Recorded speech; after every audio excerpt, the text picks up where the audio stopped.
Hey guys, it's time for Money Mondays, brought to you in partnership with Proven Wealth. I know a lot of you have been patiently waiting on this one, my assessment of the Wigton Wind Farm IPO. If you still don't know what an IPO is, watch episode 7 of Money Mondays, everything you need to know about IPOs.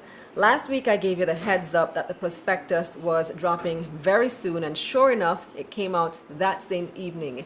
So you know, I've always got the scoop. Now, I've read the prospectus and I've been talking to people about it all week, getting different viewpoints, asking questions, seeking clarity, all so that I can bring you a very informed and rounded perspective. First, here's a recap of the basics. The government is selling all of Wigton Wind Farm. They've divided it into 11 billion shares, and they're selling those shares at 50 cents each. The minimum investment is just 1,000 Jamaican dollars. They've also reserved 2.2 billion shares for public sector workers at the same 50 cents a share, and they're using a bottom-up approach to allocate those shares. That means they're giving priority to small investors. Often you hear about an IPO opening and closing in minutes, but this time they're gonna keep it open the full time. April 17, that's this Wednesday, until May 1. But you should still get your application in as early as possible. They've actually already started taking applications.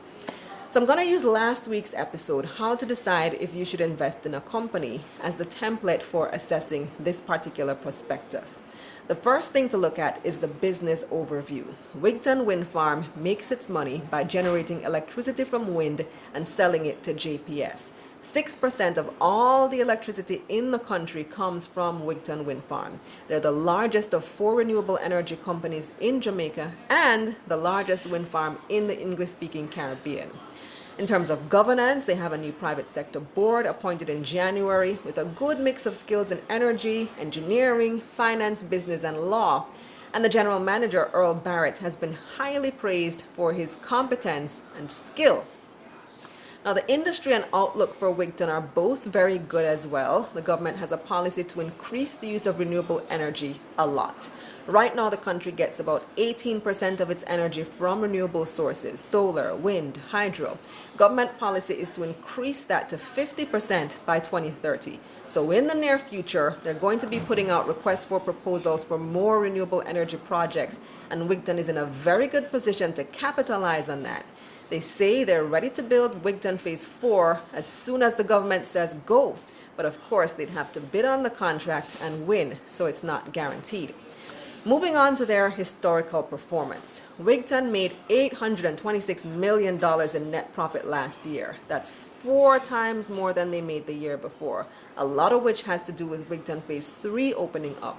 They've continuously operated at a profit, but they have a lot of debt. $6.4 billion, because they had to borrow heavily to build the wind farm at a time when the private sector didn't believe in it and nobody wanted to invest. Now, of course, everyone is salivating to get a piece. Now, I've gotten a lot of questions about this high level of debt and whether this should be a major concern.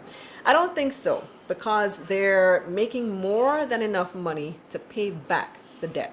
However, the debt situation will affect your dividend payments should you choose to invest, and I'll come back to that point later. Now, last week I told you that if a company wants your money, they should tell you why and be very specific about what they plan to do with it. In this prospectus, that was actually quite vague. If fully subscribed, the government will earn $5.5 billion from this IPO. But all it says in the reasons for sale is to diversify the ownership base, encourage local ownership, and provide funds to the PCJ. It doesn't actually say what the money is going to be used for. So I asked the finance minister, Dr. Nigel Clark, straight up, and he admitted to me that the government plans to use the money to pay down debt. Not Wigton's $6 billion debt, mind you, General Government of Jamaica debt. So should you be concerned that they're not reinvesting in the company? Well, let me explain it this way. This is not your typical IPO where a company is selling a portion of its shares to the public but still keeping some for itself. The government is selling the entire company. Now, if you sell your car, should the new owner expect you to continue buying gas for it? No, it's theirs now, and the same applies here. The government is basically cashing in, and they're under no obligation to use any of the proceeds to reinvest in the company.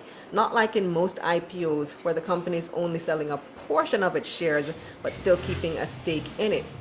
Now let's look at the risks, and there are a few. Suppose the government doesn't implement this energy plan for 50% renewables by 2030. That would impact Wigton's future possible earnings. Suppose there's a really bad hurricane or earthquake and the wind turbines get mashed up. Suppose breeze just stop blow. Climate change is real. The biggest risk, though, is that they only have one customer, JPS, to whom they sell all their energy. They have 3 agreements with JPS that guarantees JPS has to buy their energy. But the first of those agreements ends in just 5 years. So suppose JPS doesn't renew it, that could have a major impact on their earnings. I think that's unlikely, though, because Wigton is right now one of the cheapest sources of energy available to JPS. But a lot could happen in 5 years. On the opportunities side now, there's a lot of potential too. Wigton Phase 4, if it happens, would see their capacity expanding by 54%, so profits would increase a lot too. They're also not limited to wind energy. They're actually a renewable energy company, so they could technically go into solar or hydro. And as Energy Minister Favour Williams pointed out to me, as a private company, Wigton is also free to expand outside of Jamaica. They can bid on renewable projects in other countries. That's a huge opportunity. So the big question, should you invest your money in Wigton? Everyone I've asked has said yes. This is a good buy, and they're all confident the stock price will go up fairly quickly. I think so too. The lead broker, Mayberry Investments, has a history of IPOs being oversubscribed. Now, being oversubscribed simply means that people have applied for more shares than are available. Let's say, for example, I'm selling 100 shares in my company. The company is doing very well, so a lot of people want to buy shares, and I get applications for 200 shares. It's oversubscribed because I only have 100 to sell. So there's a demand for 100 more that drives up the share price because those who didn't get are going to try to buy from those who did get. And of course, they'll have to offer a better price than the 50 cents it's selling for in the IPO. I do think this IPO is going to be oversubscribed. If you look at Wysinco's IPO in December 2017, Wysinco was seeking to raise $6 billion. That's more than Wigton is seeking to raise. And Wysinco was oversubscribed. They got offers totaling $17 billion. And Wysinco didn't have the level of public education that Wigton is coming with. The government wants thousands of small investors to buy Wigton, so they have Mayberry doing road shows. I've heard radio broadcasts about it, TV commercials. They're really going hard, so the demand will be there. Now, if you invest, how much should you expect to earn? Okay, so there are 2 ways of earning money from an investment in stocks. One is dividend payments. Companies pay out dividends usually every year if they make a profit.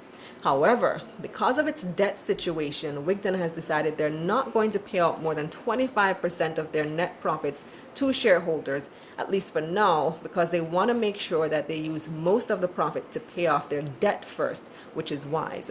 I've done some quick calculations based on the net profits they've made last year. If you had invested $10,000 in Wigton based on 25% of last year's profits, you'd get a dividend payout of $375. Now that's not a lot, and usually dividends aren't a whole lot. Where you really make your money on the stock market is when the price of the stock appreciates. Like I was explaining earlier, if there's a heavy demand for the stock, the price is gonna go up after the IPO. I've looked at an analysis by Proven Wealth, who have assessed the shares worth at between 73 and 86 cents each. So the 50 cents price is a bargain. Now let's say the stock price appreciates to the more conservative number 73 cents. If you invest $10,000 in Wigton, you'd be able to sell those shares for $14,600. Of course, this isn't guaranteed to happen, but you can use all the information that I've given you to determine the likelihood that this stock will do well. So if you're convinced and you want to know how to buy, watch episode 6 of Money Mondays on IGTV or YouTube, how to invest on the Jamaica Stock Exchange. Proven Wealth is also an authorized seller. Now here's your Digicel credit giveaway. The last time I'm doing this, 2129410529026. Go. not doing any more. That's it for Money Mondays. I'm Kalilah Reynolds. See you next week.